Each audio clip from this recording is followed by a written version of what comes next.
Haaya akkam jirtu nagaa keessanii baga nagaadhaan dhuftanii hordoftoonni Elsaa Tuubi. Har'a walaloo maaliif akkas ta'e jedhu tokko isiniif dubbisa.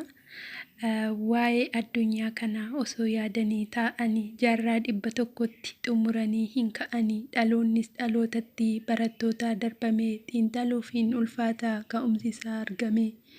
Kaan uffay jedhee jiraata gaanaaf bonnaa kaan immoo osoo dadhabuu kiisiifsaaf mannisaa onaa halkaniif guyyaa dadhabee osoo dafqasaa cobsu malli koo kan jedhee hin qabu waan itti obsu kaan gamoo irratti ijaaruuf tattaaffata kaan immoo daandiirra taa'ee nyaatee buluuf kadhata gaafa argate nyaatee gaafa dhabes bulaa agabuu akkaawuntiisaa duwwaa qarshii ofirraan qabu kaan kireeffatee jiraata mana jireenyaa dhabee kaan immoo filannoodhaaf hawwa gubbaa jalqabee gaariin konkolaataa mataasaan bakka garaasaa gahaa gaariin immoo tiraanspoortiitu dhukkuba itti ta'a konkolaataa yaabbachuuf qarshii of harkaa dhabee galgala achi gahaa kan ganama jalqabee kaan osoo homaa hin hojjetiin akkaawuntiinsaa birrii kaan immoo homaa hin qabu osoo fiiguu akka cirri galgalaaf ganamaa osoo hojiidhaaf kaatu isa inni dadhabuu kan biraati kan nyaatu isa inni dadhabu kan biraati kan nyaatu kaanitti yoo cufamu kaaniif immoo banama mee maaliif akkas ta'e jireenyi addunyaa kanaa galatooma walaloon koo itti aanaa natu si arguu dhabe kan jedhudha mata dureensaa jaalallee koo onnee koo amartii morma koo ragaa waadaa keenyaa qubeellaa quba koo dhaaba sagalee keef dhaabbiitti coollogee appitaayitiin koo nyaatarraa na lagee dhaaba sagalee keef dhaabbiitti coollogee appitaayitiin koo nyaatarraa na lagee adeemsa dadhabee qaamni koo na gogee foon koos narraa dhumee fayyaatti goggogee adeemsa dadhabee qaamni koo na gogee foon koos narraa dhumee fayyaatti na gogee osoon si barbaaduu bakka baay'ee jooree aduuf qorraanis hidhiin koo na qooree osoon si barbaaduu bakka baay'ee jooree aduuf qorraanis hidhiin koo na qooree imala dheeressee lagaaf tabba koree sin argadda jechaa abdii ofitti horee bu'aa bayii deemsaaf dadhabbii jiruu obsee aduu waxa lamaa dafqa koo irraa cobsee imala dheeressee lagaaf tabba koree sin argadda jedhee abdii ofitti horee sin argadda jedhee abdii ofitti horee bu'aa bayii deemsaaf dadhabbii jiruu obsee aduu waxa lamaa dafqa koo irra cobsee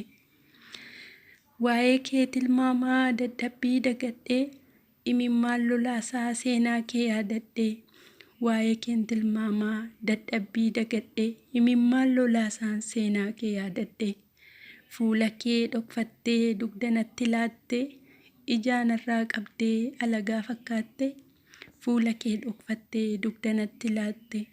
ijaanarraa qabdee alagaa fakkaattee osoo dhiyoo jirtuu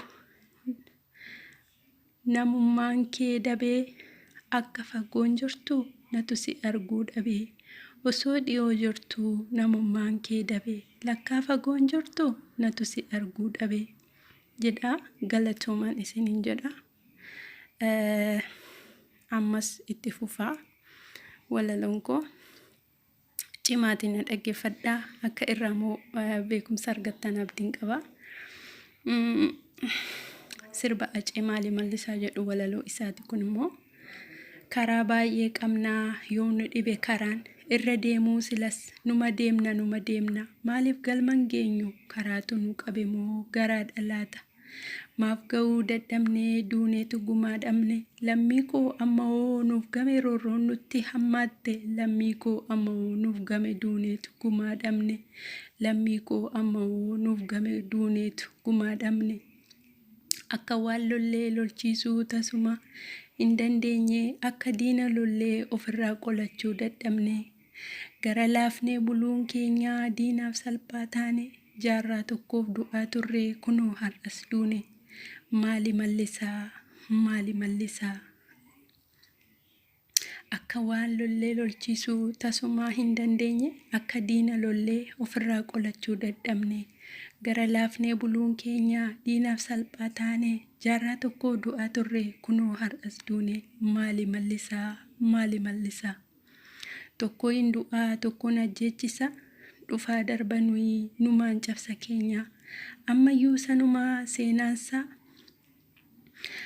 tokko hin du'aa tokkoon ajjeechisa dhufaa darba nuyi numaan cabsa keenya ammayyuu sanumaa saneessa maali malli keenya ayyuuf goota meeqa dhabnee kunoo har'a geenye aanoleef calanqoorra taraan bushooftutti gudii taane gara laafnee buluu keenyaan diinaaf salphaa taane waggaa 100 du'aa turre kunoo har'as duune ayyuuf goota meeqa dhabnee kunoo har'a geenye aanoleef calanqoorra taraan bushooftutti gudii taane gara laafnee buluu keenyaan diinaaf salphaa taane waggaa 100 du'aa turre kunoo har'as duune maali mallisaa kan jedhudha. Galatoomaa waan afaana turtaniif yeroo biraa immoo walaloo biraa kan isin qabadhee dhufutti like share godhaati hunda qaqqabsiisaa baay'een isin jaalladha baay'een isin kabajaa warri maatii kun taane maatii ta'a subscribe godhaa like godhaa warri haaraa dhuftan immoo commentii kaa'aa warri maatii koo taatan immoo like share gochuu hin dagatina. Galatoomaan isiniin jedha hordoftoota Elsaa Gadoo Tuubii baga nagaadhaan karaa mana kootiin dhuftanii baay'een isin jaalladha baay'een isin kabajaa like share gochuudhaan hunda akka qaqqabsiiftan akka walaloo koottis gammaddan abdiin isinirraa qaba jechuudha. Guddaasaa naaf galatooma.